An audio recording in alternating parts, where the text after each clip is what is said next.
नमस्कार, स्वागत है आपका 4 PM पर। मैं हूं आपके साथ अदिति। वीडियो जारी करके एम.के. स्टालिन, तमिलनाडु के मुख्यमंत्री का पीएम मोदी को आखिरी वार्निंग, आखिरी चेतावनी।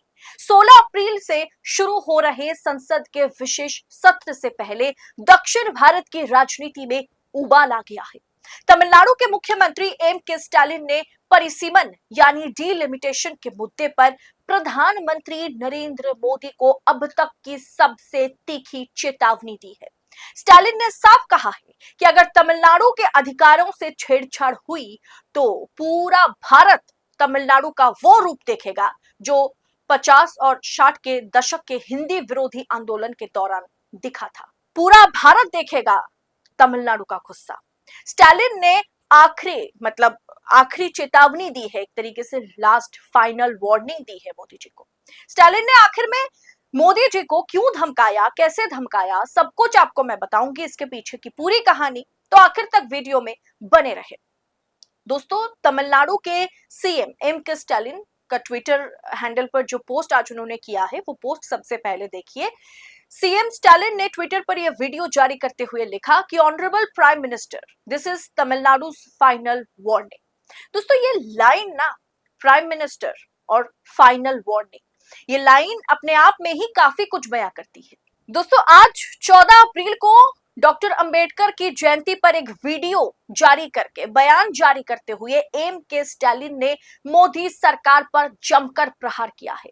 उन्होंने कहा कि एक पल के लिए भी ये मत सोचना कि तुम नई दिल्ली में बैठकर चुपचाप तमिलनाडु के निर्वाचन क्षेत्र की सीमाओं को फिर से तय कर लोगे। ये तमिलनाडु के दरवाजे पर खड़ा एक बड़ा खतरा है। चुनाव के समय पश्चिम बंगाल में चुनाव है, तमिलनाडु में चुनाव है, और इस समय अचानक से विशेष सत्र बुलाने की क्या जरूरत पड़ गई, इसे लेकर के भी स्टालिन ने सवाल उठाया। स्टालिन ने 16, 17 और 18 अप्रैल के विशेष सत्र के समय पर सवाल उठाते हुए कहा कि इसे बुलाने के बजाय यह कहना बेहतर होगा कि हम पर इसे थोपा गया है। उन्होंने आरोप लगाया कि जब तमिलनाडु और पश्चिम बंगाल में चुनाव शुरू होने को है और ठीक उससे 2-3 दिन पहले अचानक से ये सत्र बुलाने की जरूरत क्या पड़ी। बीजेपी की ये बुलडोजर राजनीति का एक हिस्सा है, कुछ और नहीं। लेकिन स्टालिन का तमिलनाडु के साथ छेड़छाड़, राजनीतिक जो सीमाएं हैं उसे आंकने की कोशिश अगर दिल्ली में बैठकर कोई करता है तो उन्हें स्टालिन छोड़ेंगे नहीं, ये स्टालिन दरअसल कहते हुए नजर आए। एम.के. स्टालिन के मुताबिक बीजेपी बेहद हड़बड़ी में है राज्य के अधिकारों की हत्या करने में। मतलब राज्यों की जो अधिकार है, हर राज्य का अपना अपना अधिकार है अनुसूची के मुताबिक, हमारे जो संविधान में शेड्यूल है उसके मुताबिक, तो उसकी हत्या करने में भारतीय जनता पार्टी की सरकार लगी हुई है। दोस्तों, आज के समय में सत्ता की आंखों में आंखें डालकर पत्रकारिता करना मुश्किल हो गया है। हमारे 4 PM नेशनल यूट्यूब चैनल और फेसबुक चैनल को, जिसे आपका प्यार और विश्वास हमेशा से मिलता रहा, उसे बंद करके सरकार ने यह साबित कर दिया कि वो आपके सवालों से कितना डरती है। मुश्किल दौर है, लेकिन हम ना रुके थे और ना ही रुकेंगे। हम सच के लिए हमेशा लड़ते रहेंगे। ऐसे में 4 PM उत्तर प्रदेश यानी 4 PM यूपी को ज्यादा से ज्यादा ज्वाइन करें और स्वतंत्र पत्रकारिता को जिंदा रखने के लिए जितना हो सके उतना हमारा आर्थिक सहयोग करें। आपके सहयोग से ये जंग हम जीत कर रहेंगे। सीएम स्टालिन ने कहा कि सरकार ने स्पष्ट नहीं किया कि संविधान संशोधन में क्या शामिल है। दोस्तों, मैंने आपको पहले भी बोला था, इस मुद्दे को टीएमसी के सांसदों ने उठाया, राहुल गांधी, प्रियंका गांधी ने उठाया कि जो संशोधित कॉपी है इस बिल का, वो किसी भी विपक्ष तक नहीं पहुंचाया गया है। अब 3 दिन के भीतर इसे पारित भी कर दिया जाएगा, पास भी कराने की पूरी कोशिश होगी। अब ऐसे में इस बिल की कॉपी किसी के पास नहीं है, विपक्षी नेता कम से कम यही दावा कर रहे हैं। अब दोस्तों, इस गोपनीयता के कारण दक्षिण भारत के राज्य में भारी डर का माहौल है, जो वीडियो में एम.के. स्टालिन कहते हुए नजर आ रहे हैं।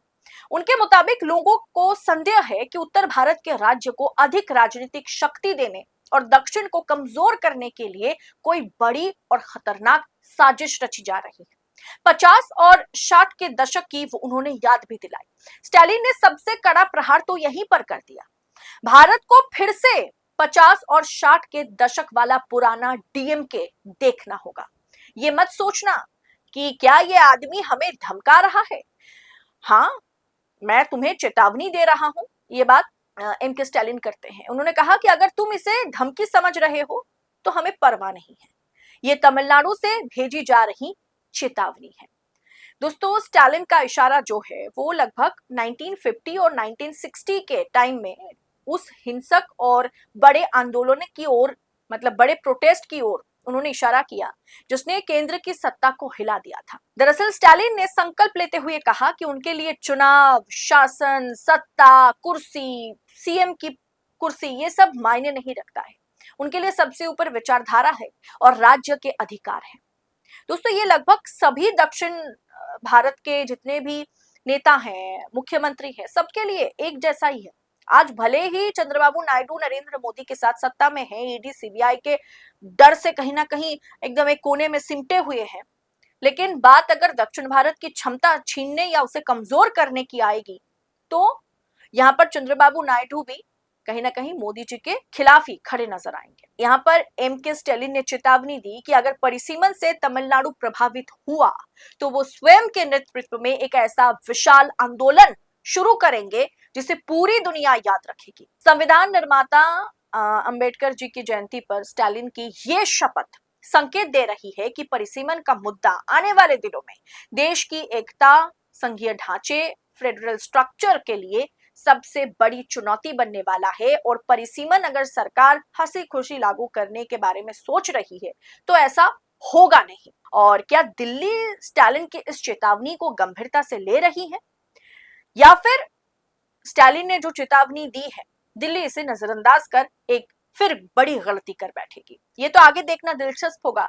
फिलहाल 16, 17 और 18 अप्रैल को संसद में क्या कुछ होता है ये भी देखना दिलचस्प होगा।